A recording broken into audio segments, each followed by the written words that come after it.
Yo, what's up mga ka-oye? Day 4 na ng ating bakasyon. Ayan, kasama ko ang aking mom and dad. Dito kami ngayon sa Walter Mart Cabuyao. Ayan, manananghalian muna kami. Bali, nag-order nga pala ako ng PM1 at 2 toge.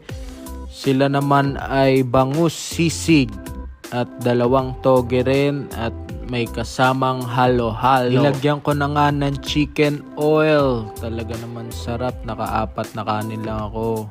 Ayan, tapos na kami kumain. Laging tatandaan, Kaigo.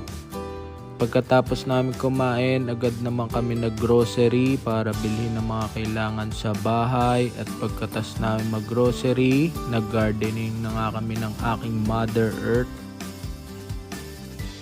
At pagkatapos na mag-gardening, ginawan ko nga sila ng pan-detox katulad nung iniinom ko sa Dubai, pang boost ng immune system. Naghiwa na nga ako ng apple, pipino at luya tsaka lemon. At binlender na ni Papa, lalagay ko muna to sa rep para inumin namin bukas na umaga. At sinundo ko nga pala si Lizzie sa labasan. Ayan, may dala siyang McDonald's pasalubong sa amin. Good night, guys.